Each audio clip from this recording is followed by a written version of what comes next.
राहु केतु की मैं बात करना चाहता हूं। आपने जुपिटर पे बात की, अभी अभी आपने शनि पर भी थोड़ी बहुत बात की। राहु केतु भी अगले साल अपना गोचर करेंगे, अपना ट्रांजिट करेंगे। राहु को लेकर हमेशा नेगेटिव इमेज है। राहु को लेकर लोग कहते हैं अरे मतलब कोई अगर एक अजीब सा इंसान है तो राहु बोल देंगे हम उसे। राहु को हम गंदगी में देखते हैं, राहु को हम खराब जगहों पर देखते हैं, जुआ सट्टा शराब हर चीज में हम राहु देखते हैं। क्या राहु इतना खराब है? देखिए, सबसे पहले आप राहु को समझना चाहते हैं तो शनि को समझो पहले आप। अच्छा, ठीक है। ठीक है। शनिदेव खुद स्वयं नहीं करते, वो आदेश देते हैं राहु को कार्य करने का। तो ओके। थोड़ा सा आपको ये समझना पड़ेगा, मैं इसको एक्सप्लेन कर देता हूँ आपके व्यूअर्स के लिए। शनि स्लो प्लैनेट हैं, अपनी माता के भक्त हैं, सूर्य से उनका बैर है, तो सिंह राशि वालों के तो वैसे ही वो शत्रु माने गए हैं। ठीक है। तो कहने का तात्पर्य ये है, बोलते हैं नीलांजन समाभाषम रविपुत्रम यमाग्रजम छाया मार्तंड संभूतम तम नमामि शनिश्चरम। तो ये केवल प्रणाम करने से, स्तुति करने से, अर्चन करने से ही प्रसन्न होते हैं। ओके। और जो लोग बोलते हैं कि हनुमान जी की साधना से शनिदेव भयभीत हो जाते हैं, नहीं। हनुमान जी की साधना से वो हनुमान जी के भक्त को आशीर्वाद प्रदान करते हैं, क्योंकि वो हनुमान जी का सम्मान करते हैं, वो कृपा कर देते हैं आपके ऊपर। तो इसको अन्यथा ना लें आप, इसको अन्यथा नहीं लेना चाहिए। वो कृपा कर देते हैं आपके ऊपर। बात ठीक नंबर 1 ये है। बात नंबर 2 है, अगर आप शनि को ठीक करना चाहते हैं, ढैया 7.5 का प्रभाव है, कंटक शनि का प्रभाव है, तो आप पढ़ें दशरथ कृत शनि स्तोत्रम। ओके। दशरथ जी ने बनाया था वो। ठीक है। अब आ जाते हैं हम राहु पे। अर्धकाय महावीर्यम चंद्रादित्य विमर्दनम सिंगिका गर्भ संभूतम तम राहु प्रणमामहम। ओके। अब ये क्या है, इसको समझो आप पहले जी। ये गंदगी में है नहीं, वो तो बाद का विषय है। पहले आप शास्त्रों में जाओ। ठीक है। शास्त्रों में जाइए आप। जो व्यक्ति शास्त्र भूल के और इधर आज मॉडर्न साइंस में है, उसको कुछ नहीं पता शास्त्रों के बारे में, पहले शास्त्र पढ़िए आप। शास्त्र ये कहते हैं राहु क्या है। राहु देखिए, ये वो सिंगिका का पुत्र है, वो राक्षसी जिसके मुख से लंका जाते हुए सीता माता का पता लगाते हुए हनुमान जी जिसके मुख में गए थे और वापस आए थे। ओके।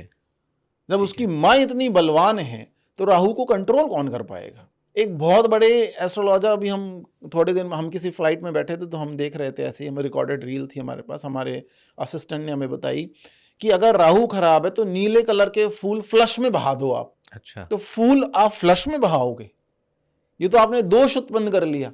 तो ये इधर उधर की जो आजकल स्विच वर्ड दे दिए गए हैं, या फिर इधर उधर की फालतू रेमेडीज दे दी गई हैं, अवोकाडो खा लो आप, ये खा लो, बेर खा लो, गुठली खा लो, अनार खा लो, ये सब कुछ नहीं है। ये सब प्रपंच हैं, दुकान है, कमाने के धंधे हैं। अब मैं आपको रियलिटी बताता हूं। देखिए, ठीक है। देखिए, पहली बात तो ये है कि राहु को, जब राहु को क्या डिपार्टमेंट दिया गया है, राहु भगवान शंकर का पुत्र माना गया है।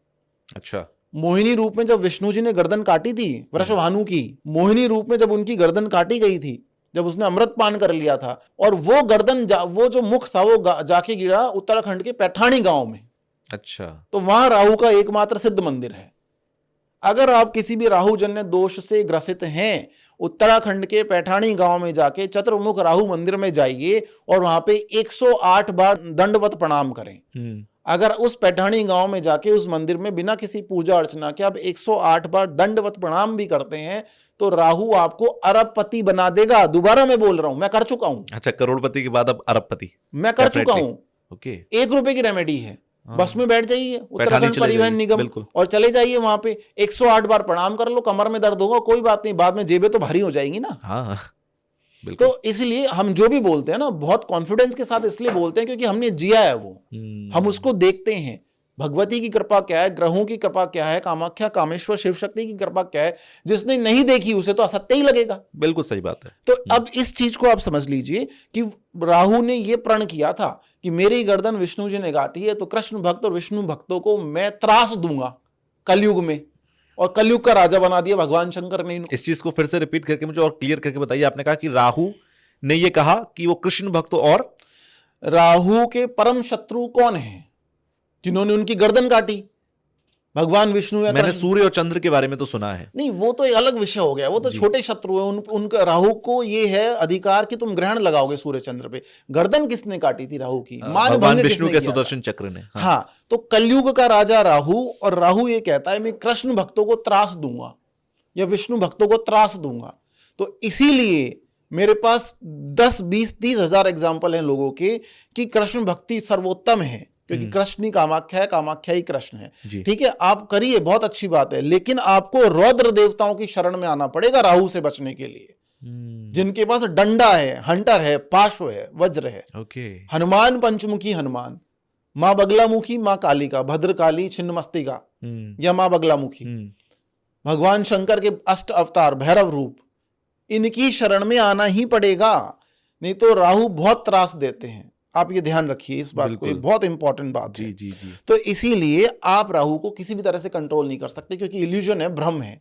आप अपने मन पे कंट्रोल केवल आप अष्टांग योग से कर सकते हैं, या हमारे शरीर में 5 कोश बताए गए हैं, अन्न कोश है, विज्ञान कोश है, मनोमय कोश है। ठीक है, ये कोश है, आनंद कोश है। इन कोशों को कंट्रोल करने के लिए अष्टांग योग में आपको जाना पड़ेगा, प्रत्याहार में जाना पड़ेगा, आसन में जाना पड़ेगा, समाधि में जाना पड़ेगा। बिल्कुल, ठीक है, अष्टांग तो योग ये अपनाना ऊपर की पड़ेगा। बातें हैं। जी बिल्कुल। अभी तो हम केवल ये इधर उधर की बातों में, दिल्ली, मुंबई, जर्मनी, ये घूम रहे हैं, तो अंदर की बातें हैं।